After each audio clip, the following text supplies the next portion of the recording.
বিসমিল্লাহির রহমানির রহিম। সকল প্রশংসা মহান আল্লাহ তাআলার। দর্শক, ফোরকি কনস্ট্রাকশন আর আরেকটি নতুন ভিডিও আপনাদের স্বাগত।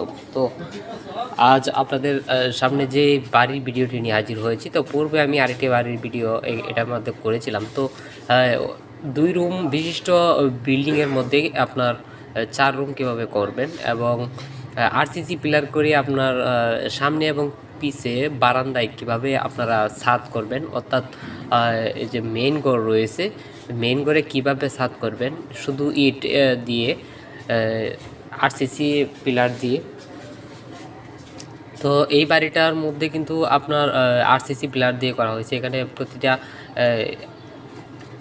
অংশে, সামনের অংশে কিন্তু আপনার 5টি করে আপনার আরসিসি পিলার করা হয়েছে, দেখতেই পাচ্ছেন। এখানে কিন্তু আপনার যে উপরে যে আপনার বারান্দার যে ছাদটা রয়েছে, সেই ছাদটা কিন্তু আপনার 4 ইঞ্চির থেকেও কম রয়েছে, অর্থাৎ 3.5 ইঞ্চি করে আপনার ঢালাইটা দেওয়া হয়েছে।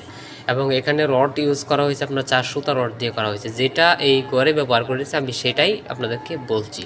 কারণ অনেকে মনে করবে যে ভাই 4 সুতা রড দিয়ে কি ছাদ হয়, তো এ হয় না, অনেকেই করে। তো এইখানে করা হয়েছে, সেই জন্য আমি বলছি, ঠিক আছে। এখন ওনারা যেভাবে করছে আমি সেই বিষয়টাই আমি আপনাদেরকে বলার চেষ্টা করছি। এখন আপনার যদি মনে হয় যে আমি 4 সুতা রড দিয়ে করবো না, আমি আপনার 12 সুতা রড দিয়ে করব বা 10 সুতা রড দিয়ে করবো, এটা আপনার ব্যাপার, ঠিক আছে। তো এখানে আপনারা দেখতে পাচ্ছেন যে রুমগুলো রয়েছে, সেই রুমগুলো মধ্যে কিন্তু আপনার বারান্দাগুলা ছাদ করা হয়েছে, অর্থাৎ বারান্দার সামনের অংশ এবং পিছনের অংশ ছাদ করা হয়েছে। তো এটা বাড়ির সামনের অংশটুকু। তো আমি আপনাদেরকে ঘুরে ঘুরে পুরোটাই দেখানোর চেষ্টা করব। তো ভিডিওটি ধৈর্য সহকারে দেখবেন। বাড়ির পিছনের অংশটুকু দেখাবো এবং ভিতরের অংশটুকু আমি আপনাদেরকে দেখাবো যে কীভাবে সানসিটগুলো তৈরি করা হয়েছে এবং যে ইটগুলো গাঁথনি করা হয়েছে সেগুলো কীভাবে করা হয়েছে। তো আমার সাথে কিন্তু সজীব ছিল, তো সজীব আমাকে এটার বিস্তারিত বর্ণনা করেছে। তো আমি এই ভিডিওটা ধারণ করেছি আপনার ময়মনসিংহ জেলা আপনার গৌরীপুর থানাধীন কাউরাট গ্রামে এই বাড়িটা নির্মাণ করা হয়েছে। তো দেখতে পাচ্ছেন এটা হচ্ছে আপনার বাড়ির সামনের অংশ দেয়াল, এখানে আরসিসি পিলার দিয়ে কিন্তু করা হয়েছে এবং এখানে বারান্দায় কিন্তু একটি বনরুম রয়েছে। এই বনরুমের এই সিঙ্গেল 2 ফুটের এই বারান্দাটা দেখতেই পাচ্ছেন, 1.5 ফুটের এই আপনার জানালাটা।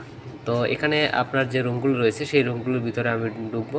তো তার আগে চলুন এই আপনার বন রুমের ভিতরে ঢুকি। বারান্দার যে বন রুমগুলো করা হয়েছে, যেহেতু সকালে ভিডিও করছি সেই জন্য একটু অন্ধকার লাগবে। তো আপনারা দেখতেই পাচ্ছেন এটা হচ্ছে ফ্লোর এবং এখন আমি চলে আসলাম আপনার রুমের যে রুমগুলো রয়েছে, সেই রুমগুলো কিন্তু মোটামুটি বড় সড়ো করেই করা হয়েছে। তো দেখতে পাচ্ছেন প্রতিটা রুম কিন্তু আপনার 15 ফুট করে করা হয়েছে, 15 থেকে আপনার 16 ফুট এরকম আপনার করা হয়েছে। আর ইটগুলো কিন্তু নতুনে পুরানে গাঁথা হয়েছে। আর যে সানসিটটা রয়েছে, সানসিটটার বিষয়ে আমি একটু পরেই বলি, আগে আপনারা রুমটা দেখেন। প্রতিটা রুমে কিন্তু একটি করে জানালা রয়েছে এবং 2টি করে দরজা রয়েছে, শুধু রুমগুলো। যেহেতু আপনার এটা সামনে পিছে বারান্দা, তো সেক্ষেত্রে কিন্তু আপনার 2টি করেই দরজার প্রয়োজন হতে হয়। কারণ হচ্ছে আপনার পিছনের বারান্দায় গেলে কিন্তু আপনার পিছনে অবশ্যই দরজা লাগবে এবং সামনের বারান্দায় আসতে গেলে সামনেও দরজার প্রয়োজন রয়েছে। তো এখানে আমি আরেকটি রুমে গেলাম, তো দেখলাম যে এখানকার যে জানালাগুলো রয়েছে সেই জানালাগুলো আপনার 2 ফুট করে জানালাগুলো করা হয়েছে। প্রতি জানালা 2 ফুট বাই 3 ফুট করে জানালাটা করা হয়েছে এবং যে আপনার যেটাকে আপনার উপরের যে অংশটুকু রয়েছে দেখতে পাচ্ছেন, এখানে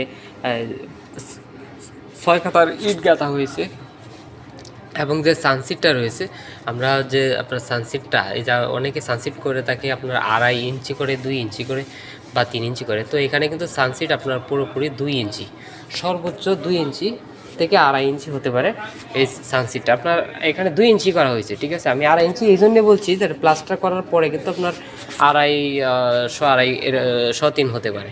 তো সেক্ষেত্রে এখানে এখন ডালাইটি কিন্তু আপনার 2 ইঞ্চি করা হয়েছে। তো বাড়ির অংশে পুরো ভিডিওটি আমি আপনাদেরকে দেখালাম। তো ভিডিওটি আসলে কেমন লেগেছে সেই বিষয়ে কমেন্ট করবেন এবং বাড়ির দাম সম্বন্ধে জানতে গেলে অবশ্যই কমেন্ট করবেন। তো বাড়ির প্লাস্টারের পরে কি হয় এবং বাকি খুঁটিনাটি আপনাদেরকে ডালাই এই বিষয়ে জানাবো। তো দেখতেই পাচ্ছেন এখানে আরসিসি পিলার করে কিন্তু পিছনের অংশও কিন্তু এরকমভাবেই করা হয়েছে, ঠিক আছে। আপনারা আমি সরাসরি লাইভ আমি আপনাদেরকে দেখাচ্ছি, পিছনেও কিন্তু সেম সিস্টেম। বাড়ির সামনে যে ডিজাইন পিছনেও সেম ডিজাইন। তো এরকম ডিজাইন যারা করতেছেন, আসলে আপনারা বাড়ির যে ডিজাইনটা রয়েছে অনেকেই পিছনে এবং সামনে বারান্দা দেন, তো সেক্ষেত্রে আমি বাড়ির ডিজাইনটা আমরা আপনাদেরকে বলবো, যদি ভালো লাগে তাহলে অবশ্যই ভিডিওটি একটু লাইক করে দিবেন এবং চ্যানেলটি সাবস্ক্রাইব করে দিবেন। তো নিত্য নতুন আরও ভিডিও পেতে আমার সাথেই থাকবেন।